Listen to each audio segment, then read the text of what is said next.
हाय दोस्तों, मेरा नाम संजय, मेरा यूट्यूब चैनल में आपका स्वागत है। दोस्तों, मैं आज कोटक के क्रेडिट कार्ड के बारे में कुछ जानकारी आपके साथ साझा करूंगा और मुझे लगता है जो ये वीडियो अगर देखेंगे तो बहुत कुछ जानकारी आपको भी मिल जाएगा। अगर आपने क्रेडिट कार्ड या पर्सनल लोन डिफॉल्ट किया है या कोटक का क्रेडिट कार्ड आपने डिफॉल्ट किया है तो ये वीडियो जरूर देखिएगा।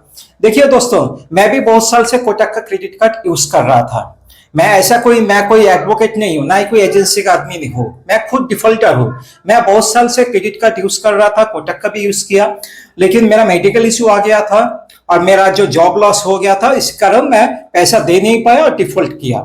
तो उसके बाद क्या हुआ, उसके बाद कंटिन्यू देखिए, मैं कभी भी भाग के नहीं गया, ऐसा नहीं जो घर छोड़ के भाग गया, क्योंकि क्यों भागो भाई। मैं तो कोई चीटिंगबाज नहीं हूं ना, कोई चोर नहीं हूं, कोई डाका डाका नहीं डाला है ना। मैं पैसा दे नहीं पाया, डिफॉल्ट हो गया, इसका मतलब मैं चोर या डाकू तो नहीं हूं। आप मेरे जैसा अगर आप भी किसी कारण अगर मेडिकल इश्यू हुई या बिजनेस लॉस हो गया या जॉब लॉस हो गया, इसके कारण क्रेडिट कार्ड का पैसा दे नहीं पा रहे, इसका मतलब ये तो नहीं जब बुरा आदमी हो गया, है ना। खैर वो बात अलग है। लेकिन मैंने क्या किया, कोटक के जो भी नोडल ऑफिसर है उनको सब कुछ मैंने जानकारी साझा किया। मैं हमेशा बैंक के साथ कॉन्टेक्ट बना के रखा। उसके बाद क्या किया, कोटक वालों ने मेरे ऊपर आर्बिट्रेशन का नोटिस भेजा। बात को समझिएगा, आर्बिट्रेशन का नोटिस भेजा है। नॉर्मली अगर नोटिस अगर अवार्ड पास भी हो जाता है, कुछ भी हो जाता है, उससे कुछ मेरा मतलब नहीं है, क्योंकि देखिए मेरा नाम पे ना ही कुछ एसेट है, ना ही कोई फंड है, ना ही मैं कोई बिजनेस करता हूं, ना ही मेरा कोई जॉब है, कुछ भी नहीं है। तो अवार्ड पास हो जाए, जो भी कुछ हो जाए, उससे मेरा कोई मतलब भी नहीं है। लेकिन फिर भी मैंने क्या किया, उसमें ऑब्जेक्शन दिया। हमेशा याद रखिएगा, अगर आपके खिलाफ भी आर्बिट्रेशन हो रहा है और आप अगर उसमें ऑब्जेक्शन दे रहे हैं तो बाय पोस्ट दीजिएगा। क्योंकि मैं इसलिए बोल रहा हूं, देखिए मेल के थ्रू अगर जब भी आप ऑब्जेक्शन भेजेंगे, हाँ, तो वो लोग अगर बाद में जाकर मुकर जाए, जब मुझे तो मेल नहीं भेजा, आपका मेल नहीं भेजा, मिला नहीं है, तो आप कैसे प्रूफ करेंगे। तो इसलिए बोलता हूं, हमेशा जब भी कोई नोटिस आए उसका जब भी रिप्लाई कीजिएगा, बाई पोस्ट दीजिएगा और स्पीड पोस्ट से दीजिएगा। और आर्बिट्रेशन में अगर ऑब्जेक्शन देते हैं तो वो भी बाई पोस्ट दीजिएगा, स्पीड पोस्ट से दीजिएगा। क्योंकि देखिए उससे क्या होता है, आपके पास एक प्रूफ रहता है। क्योंकि जब भी आप स्पीड पोस्ट से भेजते हैं, आपके पास एक नंबर रहता है, उस नंबर से आप चेक करके देख सकते हैं, बाद में जाके स्क्रीनशॉट भी ले सकते हैं, जो कब वो लेटर आपने भेजा था और कब वो लेटर डिलीवर हुआ और किस एड्रेस पे डिलीवर हुआ। आपके पास पूरा प्रूफ रहता है और बाद में जाकर अगर कोर्ट में भी दिखाना पड़े तो आप प्रूफ दिखा सकते हैं। खैर वो अलग बात है। अभी देखिए, मैंने तो उसमें तो ऑब्जेक्शन दे दिया। अभी कोटक वालों ने क्या किया, मेरे ऊपर रिवॉर्ड अवार्ड पास कर दिया। बात को समझिए, मैंने ऑब्जेक्शन दिया, उसके बाद भी अवार्ड पास किया। और मैं जो बात करते करते जो भी मेरे पास प्रूफ है, देखिए मैं ऐसा नहीं कोई झूठ मूठ का बात आपसे शेयर कर रहा हूं, मेरे पास प्रूफ है। और प्रूफ हमेशा मैं इधर देखिएगा, स्क्रीनशॉट देखे, मैं हमेशा आप लोगों के साथ भी शेयर करता रहूंगा। तो दोस्तों देखिए, मैंने उसमें ऑब्जेक्शन दे दिया। अभी ऑब्जेक्शन देने के बाद भी वो कैंसिल हो जाना चाहिए, क्योंकि मेरा भी सहमति होना चाहिए। जब भी आर्बिट्रेशन हो तो मेरा भी सहमति होना चाहिए। लेकिन मैंने तो उसमें ऑब्जेक्शन दे दिया, लेकिन वो लोग ने क्या किया, एक तरफा आर्बिट्रेशन पास कर दिया, अवार्ड पास कर दिया मेरे खिलाफ। और वो लेटर मेरे पास आया बाय पोस्ट। अभी एक बात याद रखिएगा, अगर आप भी ऑब्जेक्शन दिया और आपके साथ भी ऐसा हो रहा है, कोई भी एनबीएफसी कंपनी या बैंक जो भी है, हाँ, अगर अवार्ड पास कर रहा है तो वो गलत कर रहा है, वो इलीगल कर रहा है। याद रखिएगा, अगर आप अपने ऑब्जेक्शन दिया और आपके पास प्रूफ है तो उस प्रूफ के साथ आप जाके आरबीआई में कंप्लेन दर्ज कर सकते हैं। अगर आपके खिलाफ भी आपने ऑब्जेक्शन दे दिया, उसके बाद भी अवार्ड पास हो रहा है, तो आप उन लोगों के खिलाफ जाके आरबीआई में जाके कंप्लेन दर्ज कर सकते हैं। और आरबीआई, याद रखिएगा, कौन क्या बोल रहा है नहीं बोल रहा है वो अलग बात है, लेकिन आरबीआई को अगर आप प्रूफ के साथ कभी भी कुछ भी कंप्लेन करते हैं तो आरबीआई इसके ऊपर कार्रवाई जरूर करता है। मेरे साथ इससे पहले भी एक दो बार हुआ, तो मैंने देखा आरबीआई ने इसके ऊपर कार्रवाई किया है। तो मैंने क्या किया, आरबीआई में जाके कंप्लेन दर्ज किया और प्रूफ के साथ। क्योंकि देखिए प्रूफ होना जरूरी है, प्रूफ नहीं रहेगा तो नियरेस्ट पुलिस स्टेशन भी आपके बात नहीं सुनेगा। अगर एक बार एजेंट आके घर में आके बदतमीज करेगा तो, है ना। तो प्रूफ हमेशा रखिएगा, प्रूफ नहीं रहेगा कोई भी आपका बात नहीं सुनेगा। तो आरबीआई को मैंने कंप्लेन दर्ज किया। उसके बाद एक दो दिन के अंदर ही क्या हुआ, मेरे पास कॉल बैक आया, कोटक के नोडल ऑफिसर के तरफ से मेरे पास कॉल बैक आया। और कॉल बैक और उधर क्या बातचीत हुआ मैं भी शेयर करता हूँ, आप भी थोड़ा सुनिए।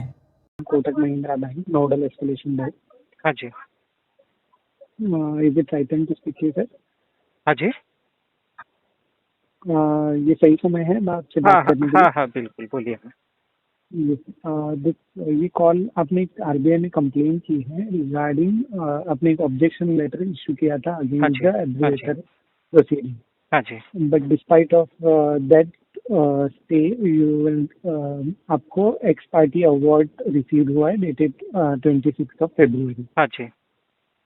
यस, आपका कंप्लेंट हमें रिसीव हुआ है, ठीक है, आरबीआई से। मैं एक बार चेक करता हूँ मेरे कलेक्शन टीम के साथ ठीक कि है। क्या स्टेटस है। अगर ऑब्जेक्शन लेटर पहले ही इशू किया गया है तो ये एक्स हाँ पार्टी कैसे सबसे हाँ इशू हुआ है? सबसे वही बात है, सबसे बड़ी बात है मैंने ऑब्जेक्शन दिया था उसका, मैं बाई पोस्ट भी दिया था, बाई मेल करके दिया था, और बाई मेल करके दिया था तो नोडल ऑफिसर के तरफ से मेरे पास मेल भी आया था जो रिसीव हुआ है मेल।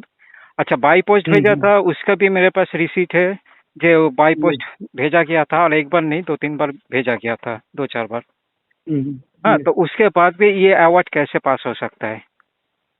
तो आपका कंप्लेंट हमें से आरबीआई से रिसीव हुआ है, ठीक है। मैं एक बार मेरे कलेक्शन टीम के साथ टेकअप करता हूँ इस मैटर को, और जल्दी से जल्दी जो भी प्रॉपर डिटेल्स है मैं आपको कॉल या करके कंफर्म करता हूँ। अच्छा, ये कब तक आप जानकारी देंगे? जानकारी मुझे लेकर? समय दीजिए 1 से 2 दिन का, मैं ये जानकारी लेके आपको कंफर्म बैक करता हूँ। ठीक है, ठीक है, धन्यवाद। Thank you. तो देखा दोस्तों, आपने पूरी बात सुना। देखिए, मैं हमेशा बोलता हूं डरिए मत। आपने ऐसा नहीं है कोई क्राइम कर दिया, लेकिन अगर आपके खिलाफ कुछ गलत हो रहा है, आरबीआई के गाइडलाइन के खिलाफ कुछ भी आपके खिलाफ कुछ हो रहा है, तो ऐसा नहीं मतलब भागते फिरे, ऐसा नहीं जो इधर उधर कोई एजेंसी थर्ड पार्टी एजेंसी का मदद ले ले, ऐसा कुछ भी नहीं है। हमेशा याद रखिएगा आरबीआई को जो गाइडलाइन है उसको फॉलो कीजिए, उसके बारे में जानकारी लीजिए। मेरे पास भी कुछ भी जानकारी नहीं था, लेकिन मैंने भी धीरे धीरे धीरे करके आरबीआई का गाइडलाइन के बारे में जानकारी लिया, और हमेशा आरबीआई का गाइडलाइन का मैंने सम्मान किया और उसी हिसाब से मैंने चला हूं। खैर, तो उसके बाद ये देखिए, ये 2 तारीख को मेरे साथ बातचीत हुआ इस महीने का, और अभी 6 तारीख हो गया, लेकिन अभी तक कोटक के तरफ से ना ही मेरे पास कोई मेल आया, ना ही कोई मैसेज आया जो उन लोगों ने इसके ऊपर क्या कार्रवाई किया या नहीं किया। तो इसलिए बोलूंगा, देखिए, जो भी इंफॉर्मेशन आपको मिले, जहां से भी मिले, इंफॉर्मेशन लीजिए, क्योंकि ये जो इंफॉर्मेशन जो होता है ना, ये आगे चल के आपको चलने में मदद मिलेगा। क्योंकि देखिए क्या होता है जानते हैं, जो भी क्रेडिट कार्ड हम लोग डिफॉल्ट करते हैं या पर्सनल लोन डिफॉल्ट करते हैं, कोई भी मेडिकल इशू है या जो भी है, आपका बिजनेस डूब गया, जॉब लॉस हो गया, तो उस कारण हम लोग जब डिफॉल्ट होते हैं ना, तब लोगों का दिमाग काम करना बंद हो जाता है, अजीब अजीब दिमाग में आ जाता है बात, और लगता है जब मेरा जिंदगी तो इधर ही खत्म हो गया, मेरा कुछ भी नहीं है, खत्म हो गया सब कुछ। ऐसा कभी भी मत सोचिएगा, मैं हमेशा बोलता हूं ऐसा कभी भी मत सोचिएगा। देखिए, अगर पैसा है, अगर आपके पास पैसा है तो फुल पेमेंट दे दीजिए, फुल पेमेंट देके ये झंझट से बाहर आ जाइए। लेकिन अगर आपके पास पैसा नहीं है तो घबराइए मत, कभी भी घबराइए मत, क्योंकि देखिए आप सब अकेले नहीं है, आपके साथ आपका फैमिली भी है, थोड़ा फैमिली के बारे में भी सोचिएगा, है ना। तो इसीलिए कभी भी कुछ भी गलत डिसीजन मत उठाइएगा। मुसीबत है ना, मुसीबत है, हर किसी की जिंदगी में मुसीबत आता है, तो इसका मतलब तो ये नहीं जो कुछ गलत डिसीजन उठा लेगा, ऐसा मत सोचिएगा। और घर छोड़ के भाग जाऊंगा, इधर उधर भागते फिरूंगा, ऐसा कभी भी मत कीजिएगा। क्रेडिट कार्ड या पर्सनल लोन जो भी है वो अनसिक्योर है, याद रखिएगा। आपके खिलाफ क्या हो सकता है, सेक्शन 25 का केस हो सकता है। अगर आपने कोई चेक दिया है या ऑटो डेबिट लगा के रख दिया, वो बाउंस हो रहा है किसी कारण, तो आपके ऊपर एक छोटा सा केस हो सकता है। वो भी एक छोटा सा केस है, कोई भी एडवोकेट मतलब एडवोकेट के साथ कांटेक्ट कर लीजिएगा, आपका नियरेस्ट हो या जो भी आपका दोस्त वगैरह रिश्तेदार में अगर कोई एडवोकेट है तो उसके साथ बातचीत कीजिएगा अगर सेक्शन 25 का केस हो रहा है। और क्या होगा बोलिए, और क्या होगा आपके खिलाफ? आर्बिट्रेशन होगा, तो आर्बिट्रेशन में ऑब्जेक्शन लेटर दीजिएगा, लेकिन ऑब्जेक्शन लेटर हमेशा बाय पोस्ट दीजिएगा, क्योंकि आपके पास प्रूफ रहना चाहिए। और रही बात रिकवरी एजेंट, देखिए रिकवरी एजेंट, हर कोई रिकवरी एजेंट गलत नहीं होता है। बहुत रिकवरी एजेंट आपके साथ आएगा, बातचीत करेगा आपके साथ अच्छी तरह, आप जो भी प्रॉब्लम है वो साझा कीजिए उन लोगों के साथ। लेकिन हाँ, हमेशा चेक कीजिएगा, क्या चेक कीजिएगा? आई कार्ड चेक कीजिएगा, ऑथोराइज चेक कीजिएगा, डीआरएल से चेक किया जाएगा, ये सब चेक करके प्रॉपर उसके साथ बातचीत कीजिएगा। अगर बदतमीज कर रहे हैं तो वीडियो रिकॉर्डिंग कीजिएगा, घर में सीसी कैमरा है तो उससे रिकॉर्डिंग कीजिएगा, क्योंकि आपके पास एक प्रूफ होना जरूरी है। अगर कॉल रिकॉर्ड में कोई बदतमीज कर रहा है आपके साथ, कोई भी बंदा कॉल रिकॉर्ड में अगर आपके साथ बदतमीज कर रहा है तो उसका कॉल रिकॉर्ड कीजिएगा, उससे पूछिएगा, उसका नाम पूछिएगा, एजेंसी का नाम पूछिएगा, बैंक की तरफ से अगर फोन कर रहा है तो बैंक का नाम भी वो बोल देगा, उसके बाद आपका लोन अकाउंट नंबर या आपका जो क्रेडिट कार्ड है उसका नंबर पूछिए, वो बोलेगा। उसके बाद भी वो अगर बदतमीज कर रहे हैं, कॉल रिकॉर्ड के साथ नियरेस्ट साइबर क्राइम थाने में जाकर आप कंप्लेंट दर्ज कर सकते हैं, आरबीआई में जाकर कंप्लेंट दर्ज कर सकते हैं, या जिस बैंक या यूएसए कंपनी के तरफ से आपने वो जो क्रेडिट कार्ड या पर्सनल लोन जो भी लिया, उनके नोडल ऑफिसर को आप कंप्लेंट दर्ज कर सकते हैं प्रूफ के साथ। हमेशा बोलता हूं, देखिए अगर ठीक तरह से प्रूफ के साथ अगर कंप्लेन करेंगे तो आरबीआई या नियरेस्ट थाना या साइबर क्राइम थाना जो भी है आपके मदद जरूर करेगा। तो इसीलिए बोलूंगा घबराइए मत। और जो भी है ये जो रिकवरी एजेंट है या जो भी है, इसके बारे में सोचना बंद कर दीजिए। मैं हमेशा बोलता हूं, देखिए अगर पैसा है तो फुल पेमेंट दे दीजिए, नहीं तो आपका अभी काम क्या है बोलिए। ये सब दिमाग से हटा दीजिए, क्या हो रहा है नहीं हो रहा है, आगे क्या हो सकता है उसके बारे में सोचना बंद कर दीजिए। अभी क्या सोचेंगे जानते हैं, सिर्फ दिमाग लगाइए कैसे पैसा का इंतजाम कर सकते हैं। कोई भी छोटा मोटा धंधा हो, कोई भी काम, उसमें लग जाइए, उससे थोड़ा थोड़ा करके पैसे का इनकम करने का कोशिश कीजिए, क्योंकि आपको संसार भी चलाना है, फैमिली भी चलाना है ना, तो उसके लिए भी तो पैसे का जरूरत है। तो कुछ भी काम धंधा करने का कोशिश कीजिए, उसमें से थोड़ा थोड़ा करके पैसा बचा के रख दीजिए। जैसे ही अच्छा खासा सेटलमेंट का ऑफर मिलेगा, आपका अकाउंट एनपीए हो जाएगा, राइट ऑफ हो जाएगा, अच्छा खासा सेटलमेंट का ऑफर मिलेगा तो सेटलमेंट करके मैटर को क्लोज कर दीजिए, बस ऐसे ही ये मैटर खत्म हो जाएगा। तो इसलिए बोलूंगा डरिए मत। और मुझसे अगर बातचीत करना चाहते हैं, देखिए इधर व्हाट्सएप नंबर है, इस नंबर पे व्हाट्सएप मैसेज कीजिएगा, मैं शाम 6 बजे के बाद आपको कॉल बैक कर लूंगा। धन्यवाद, जय हिंद।